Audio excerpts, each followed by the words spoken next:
the know, nonstop Vikings talk. It's Purple Daily on Score North and ScoreNorth.com. Purple Daily, presented by Surly Brewing Company. What happened there? We just didn't get lined up properly, and the play clock was winding down. Just you moving around on that play, singling guys, is that how you kind of lost? It seemed like you had lost where the center was. You lined up one of those. Yeah, I was just moving, trying to get everybody settled up, and then just got under the wrong guy. Oh man, he just literally like his version of the butt fumble, the Mark Sanchez butt fumble. They're lining up behind the right guard, and he's just kind of laughs it off. I don't think he wants it to land because it's humiliating, right? So he has to kind of laugh it off and just, oh yeah, it was just kind of not my fault. I don't know. All those five asses look the same. What are you gonna do? I don't think he blamed himself. I think it stemmed from the play call in his mind and the chaos, and that he was as he always is, a victim. It's never his fault. Right. Never his fault. Nothing's ever his fault. And the people that defend him in that moment are not. You're not like helping the Vikings. You know, for everyone to walk away from that game brushing off accountability is not doing a service to the team. It's not doing a service to anyone. So this is Purple Daily. Purple accountability is what we're going to call this today. And I am Phil Mackey. That is Judd Zulgad and our executive producer, Declan Goff.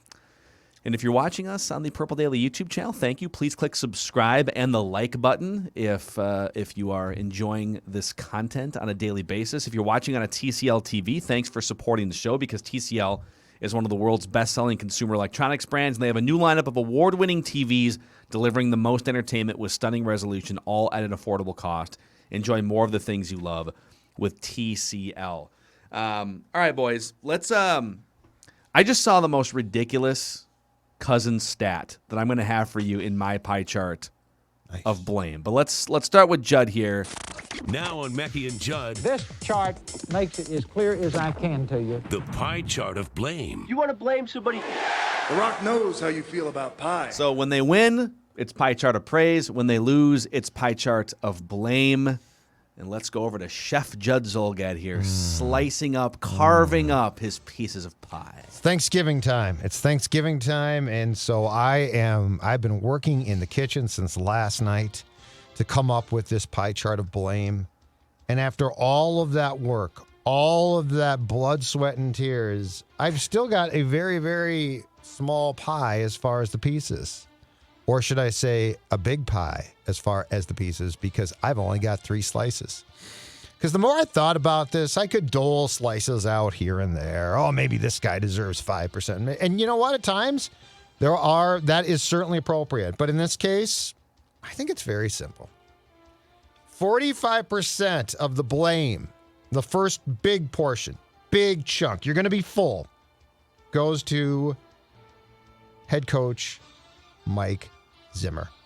This is your defense, which didn't play well. Now, I'm not shocked by that, but you pride yourself on defense and stopping teams.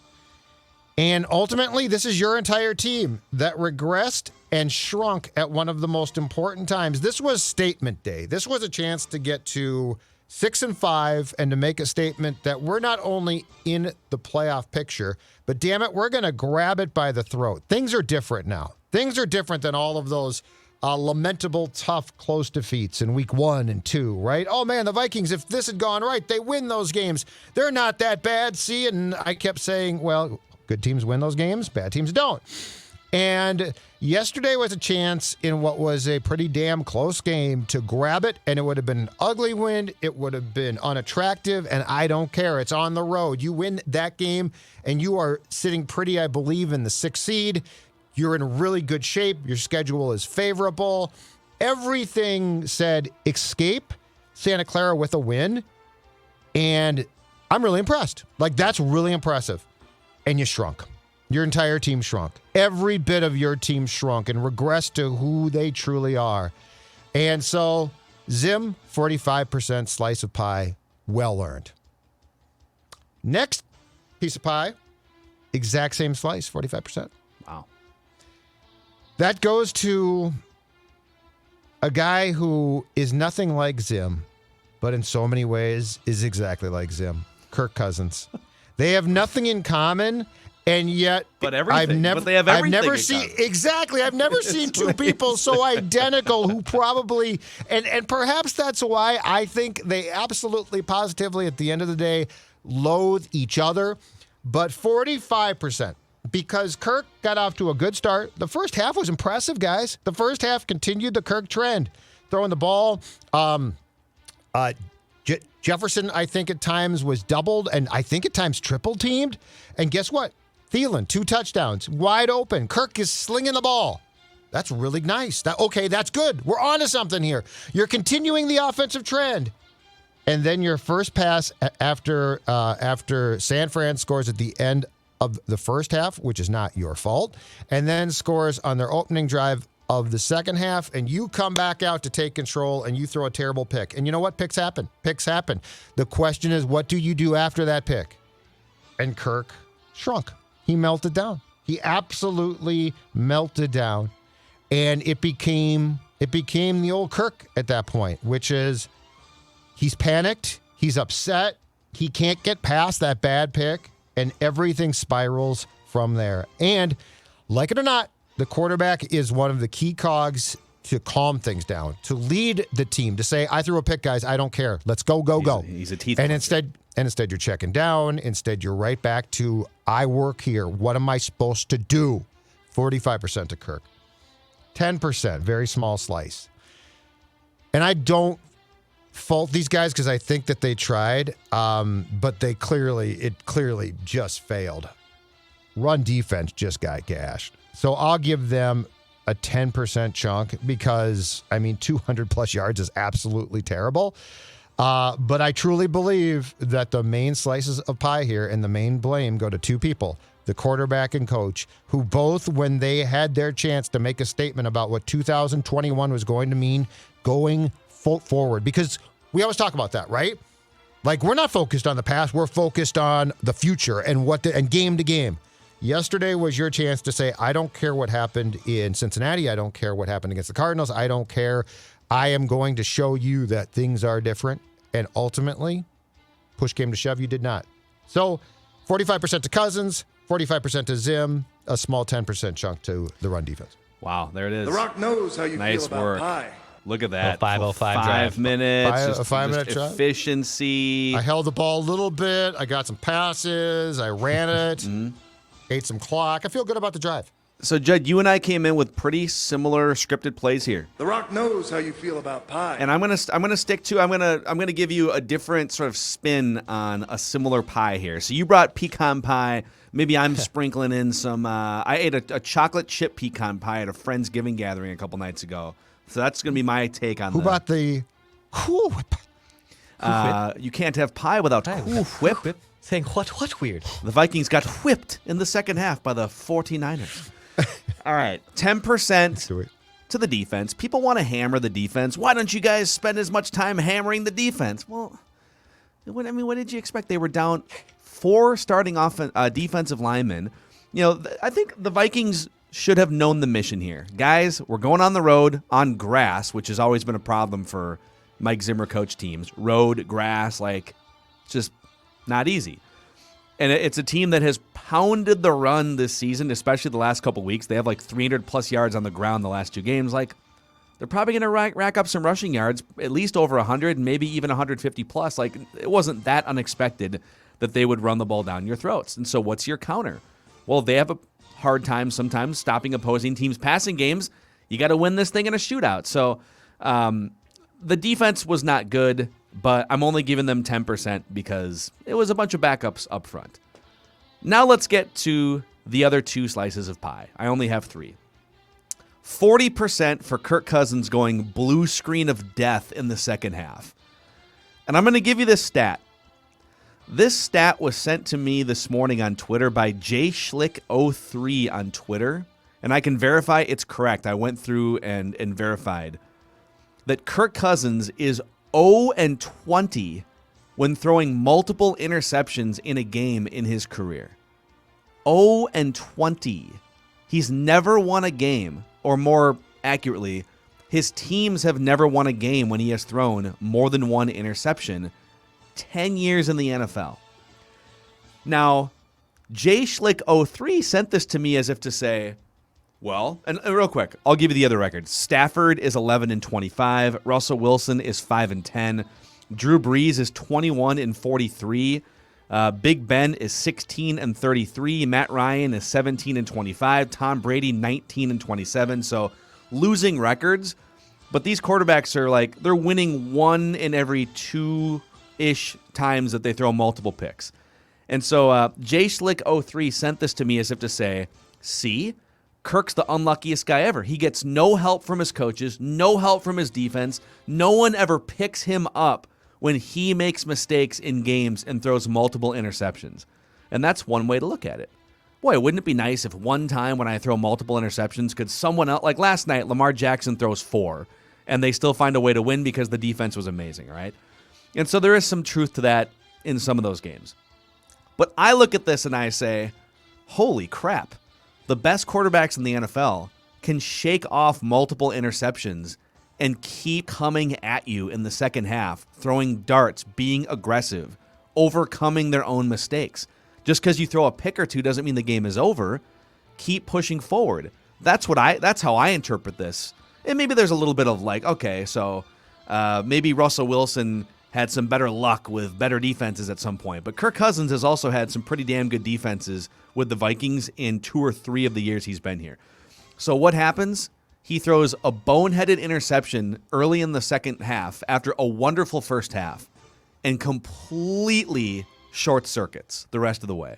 Throws a ground ball to Justin Jefferson in the end zone on a 2-point conversion.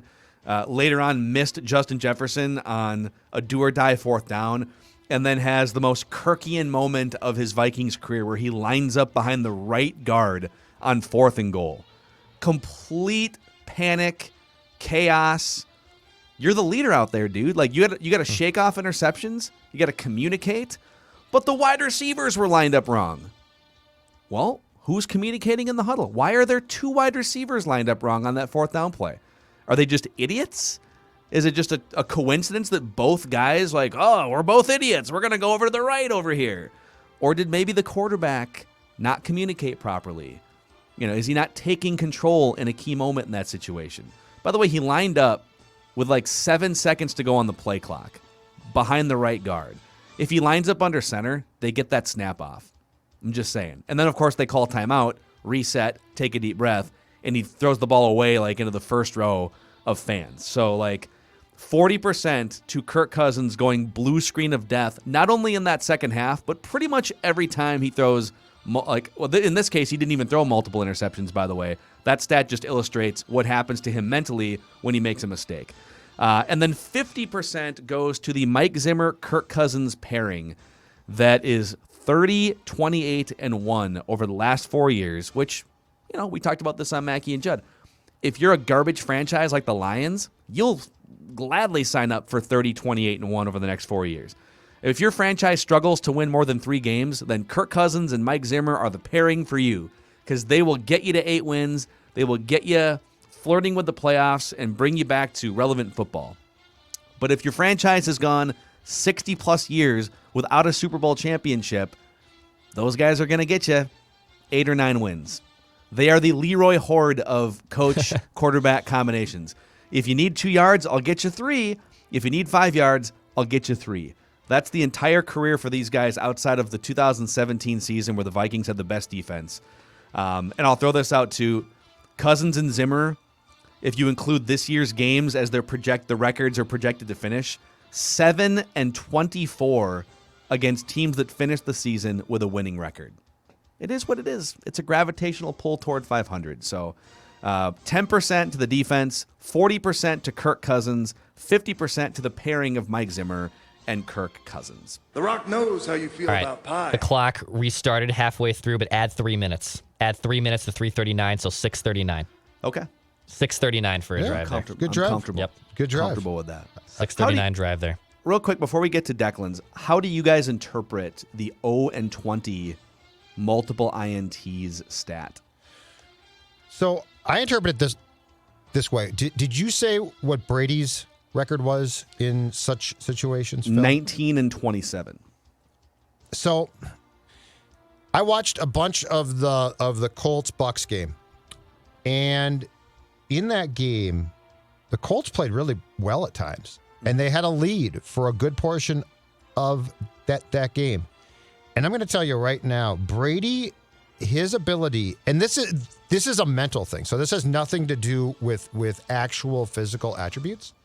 Brady's approach is, I'm on a business trip, and I don't care how I leave here with a win. I'm going to do it, and nothing's going to faze me. Bad plays by me, bad plays by my teammates. I might get pissed, but once I'm done being pissed, that's it. And the more I watch that, the more that I'm interested in the mentality of that. Because when Kirk threw that pick, that was it. He was gone. Like he was gone mentally. And watch the quarterbacks. It's not just that, and this is why the statistical journey doesn't take you down the path of what we discussed last week with the Judd or the J, or I don't know what our word was. But the intangible index. The intangible index. Kirk doesn't have the intangible index to get you through that because he can't get himself through it. The Judd intangible ratio index, the Judd intangible rating index. That's what the jury. We'll call it that. But that's how I interpret that, because it's not that those guys are going to throw a pick or two picks and come back and have great games.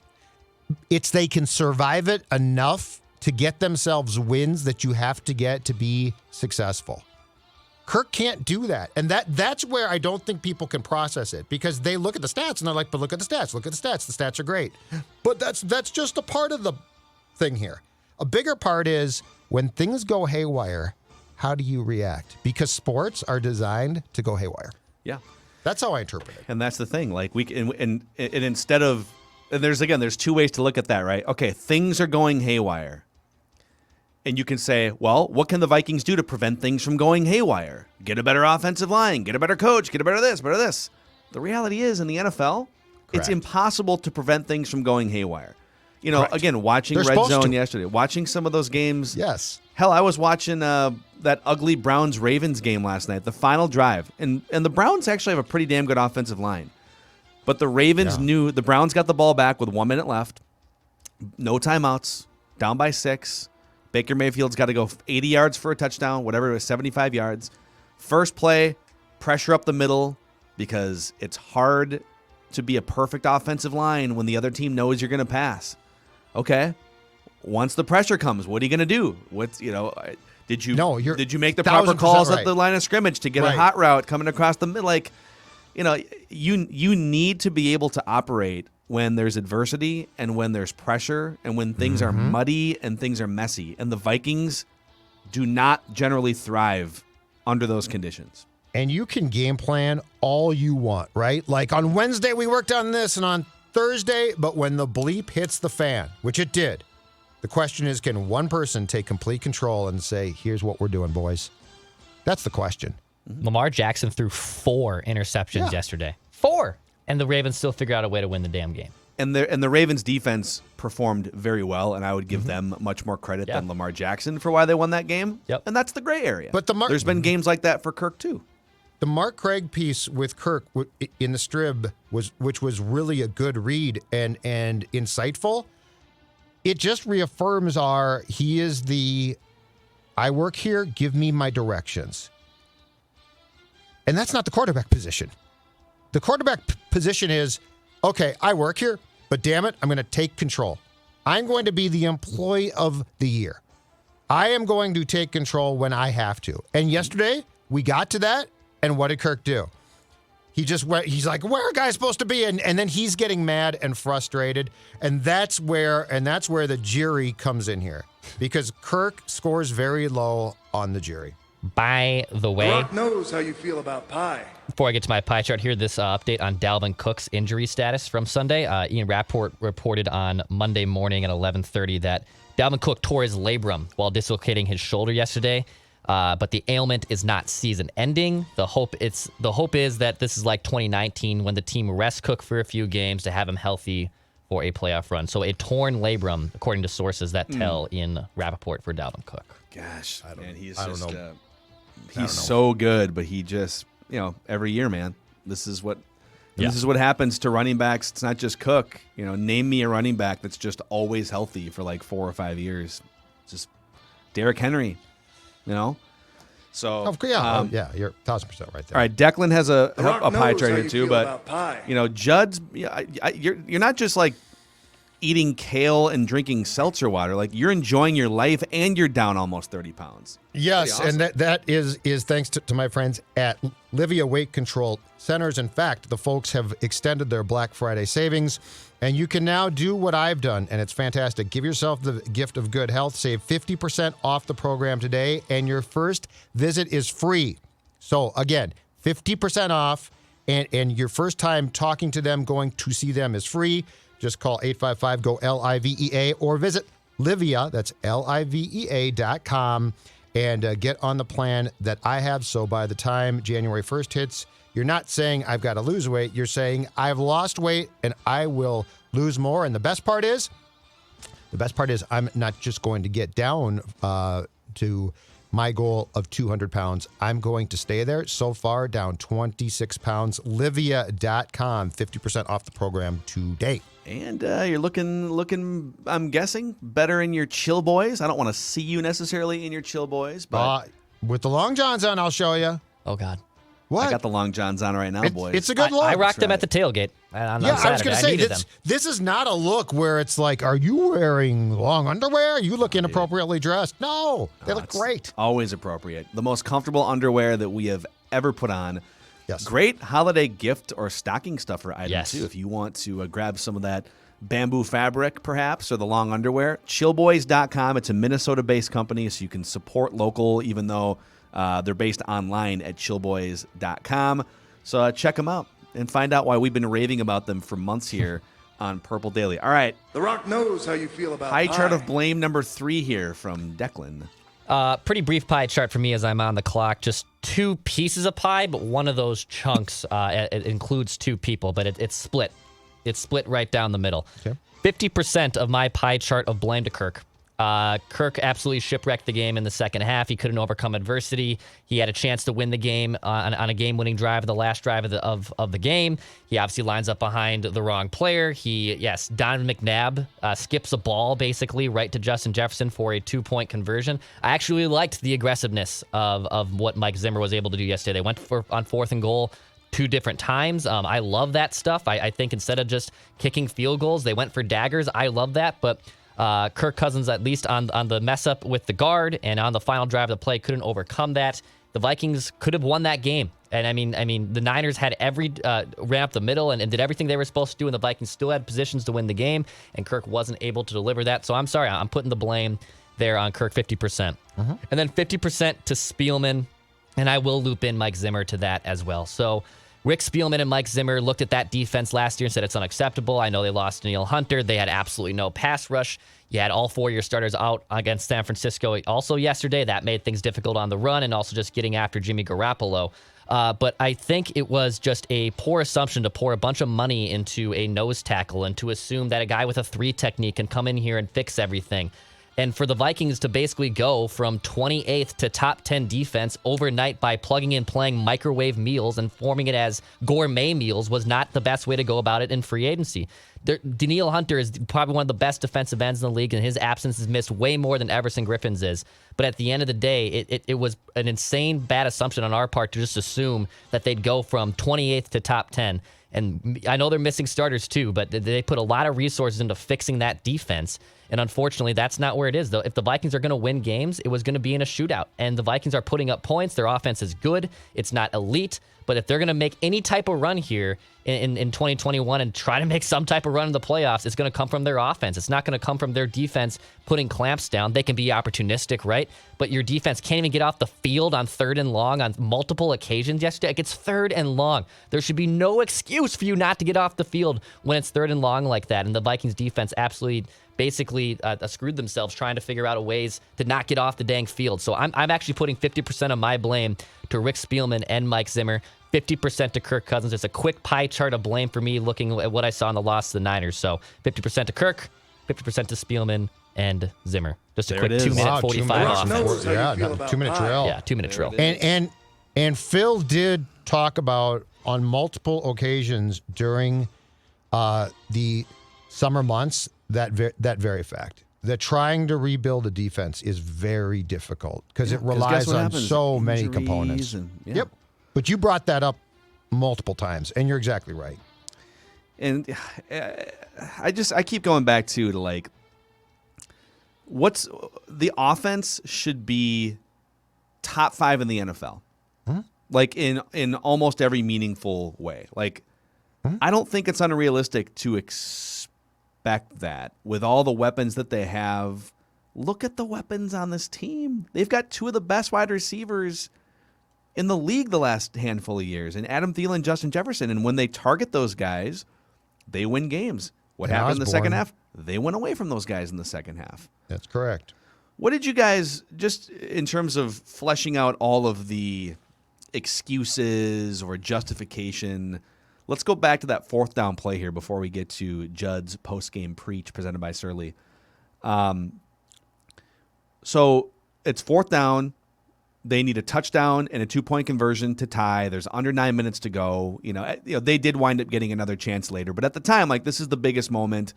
You could make a case for kicking a field goal there to just be down by 5, get the ball back. You've been But moving you the ball. might all not get the game this ball team. back, so yeah. Yep. Yes. I actually wouldn't have crucified Zimmer if they would have elected to kick a field goal there, but I understand and I like the aggressiveness, so I side with it.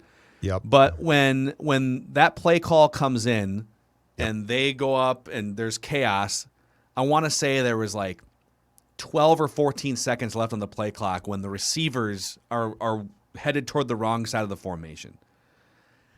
I saw that, and again, I get that I am like anti-Kirk Cousins guy, so you can flush this opinion if you want, if you're a Kirk stan. But how do the receivers come out of that huddle, both KJ Osborne and Justin Jefferson, confused as to where to line up? Like, at what point in either one of their careers to this point, especially Justin Jefferson, has led you to think, oh, he's an idiot that has no idea, like, how to line up? Yep. I put that on the guy communicating the play call. Well, you blame Kirk for everything. Well, why were there 3 false starts in the first 4 plays of the season? Yep. Do those guys just not know the snap count? Like, who's leading in that situation? That sequence bothered me so much yesterday. I'd love just to put this to bed, flesh it out more. I think the problem, so if Kirk could take control, it would be nice, but he's incapable. Like, he just won't. And I don't know if he can't. I don't know if it's just, but he cannot.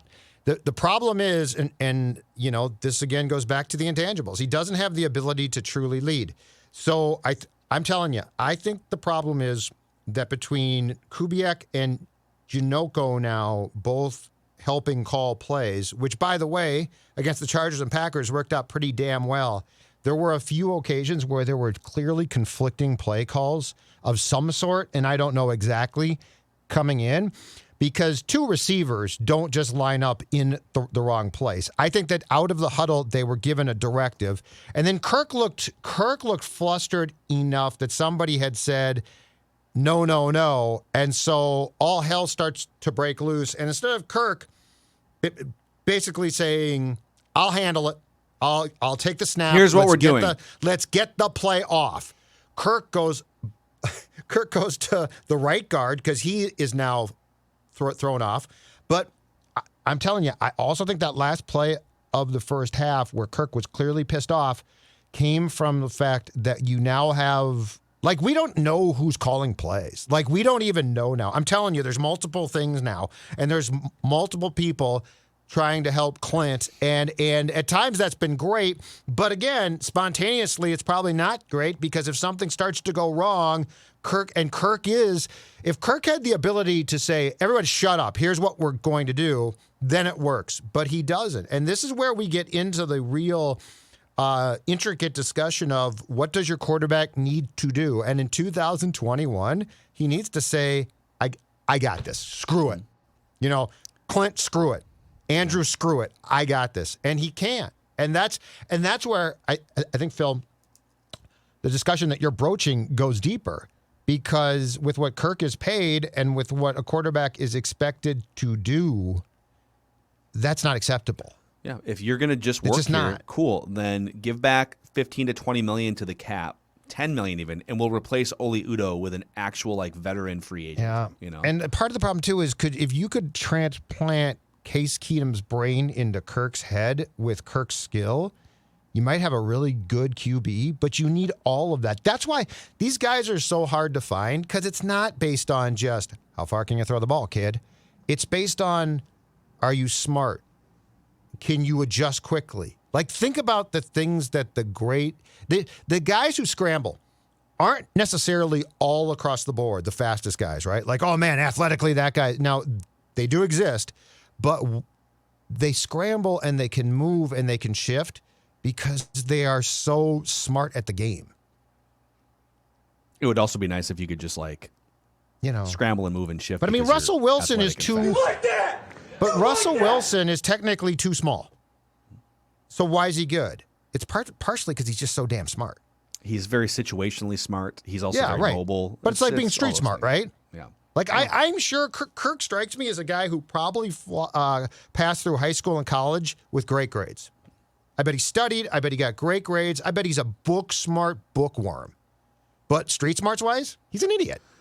No, let's just call a spade a spade. He's an idiot. It's hard to disagree. Like when pressure mounts, he clenches his teeth. It doesn't mean that he's 0 for every pressure situation, but he's not the calming presence when there's adversity more often than not.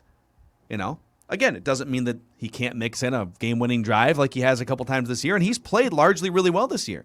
Yeah. But everybody, and people always wonder too, like, well, you guys were praising him the last 2 weeks, and now you're flip-flopping over here on the bandwagon. There's nuance here. Praise a guy when he's playing well. It doesn't mean that your my macro opinion of Kirk Cousins has never wavered. And not once. You can still prove me wrong. Personally, I am smitten with his arm at times. Like, I'm smitten with what he can do. Me too. Me too. Like it pisses you off even more when you see how great he can be. You look across the room at Kirk and you see quarterback beauty, but then you talk to Kirk and you're like, you're not what I thought you were. Some people are more attractive once you talk to them for an extended period, and some people become uglier despite the outside beauty. That's sort of Kirk. You like that? You like that? I think Declan knows what I'm talking about. Yeah, I know. I think Declan knows what I'm talking about. Yeah. Beauty's on the what? The beauty's on the inside. You got to find the clarity. People can up their stock through personality and through how they think. I have to do. Yeah. No, that's good though. Right, but I mean, you're good at it. So that's good. But that's where there's nuance here. That's where there's nuance. Like, this is why I'm not going to bail this conversation out. I want to hear. I want to hear more from Judd about Declan's life. Yeah. Well, I think Declan's got a good personality. I think Declan's a smart guy. I think Declan's a street smart guy. My guess, lousy student. I told you I'm a C+ student. Yeah, but who cares? Yeah. But you're street smart. I am street smart. So if something at the bar is lined up on the wrong side of the bar, you don't panic and call timeout. You just move it. Yes. Easily. Thank you. He's like, go down to the next person. Yeah. Okay. You guys ever panic and call timeout at a bar? I have many times. Like that? You like that? Like Save by the Bell. Timeout. Everything else freezes behind me. All right. So what's going on? It's time for Judd's post-game preach, presented by Surly Brewing Company. Thank you very much. And yes, my friends from Surly Brewing, and in particular, what I enjoyed to get me through last night's vent line, a Surly Furious. All right, the Surly Sermon, post-game preach. Today, gentlemen, I want to talk about self-reflection and looking inward, because I am disappointed in one person today. It's not Kirk Cousins. It's not Zim. It's myself. After the Vikings beat the Chargers and Packers, I committed the sin of assumption. That is assuming that there might be something with these Vikings that is different, an actual transformation.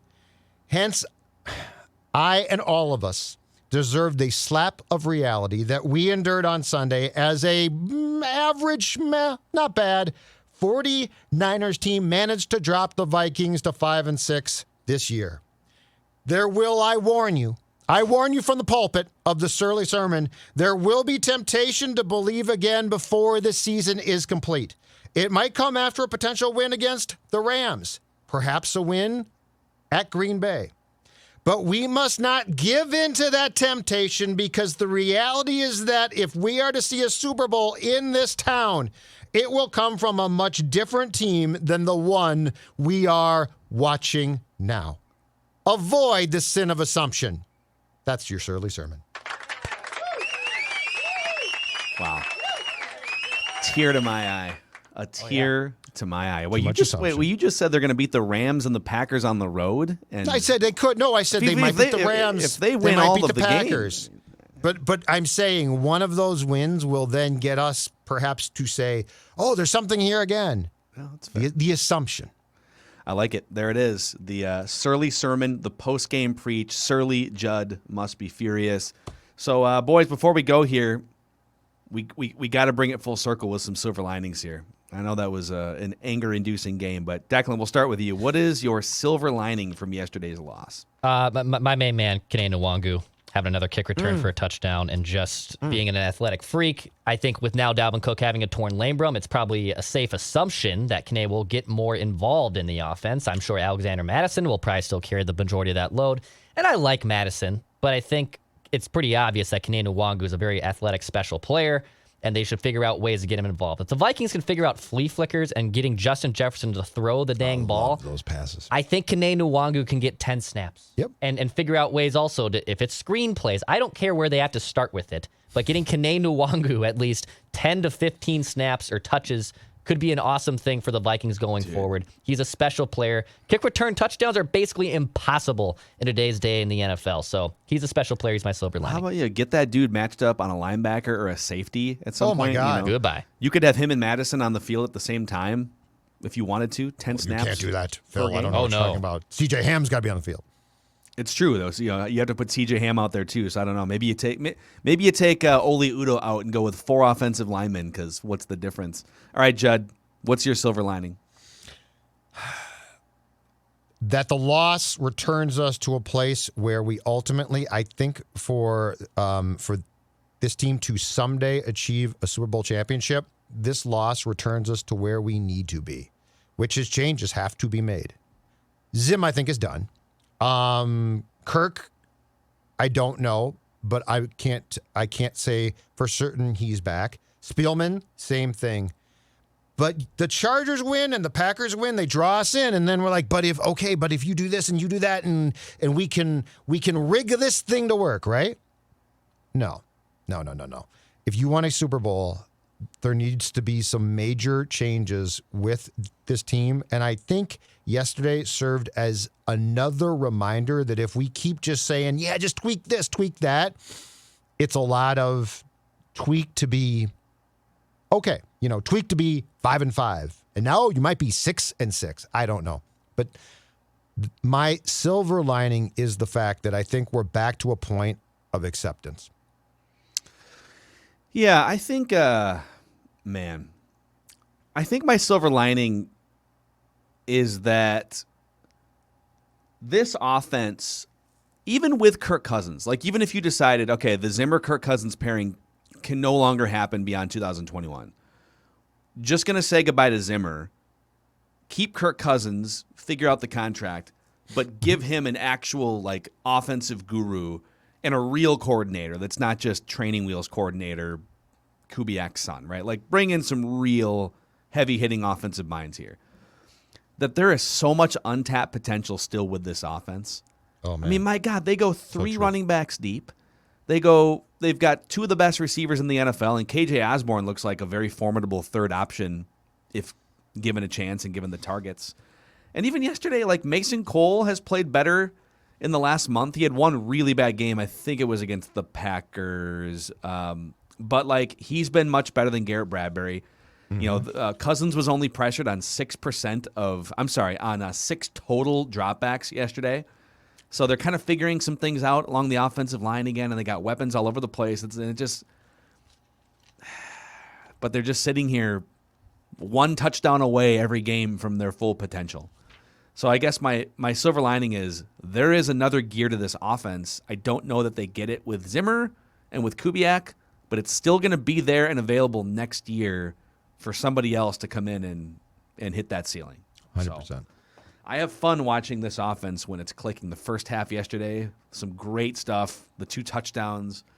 It was a blast to watch. I will say, too, Cousins, that back shoulder throw to Adam Thielen for a touchdown in the end zone was a magnificent throw.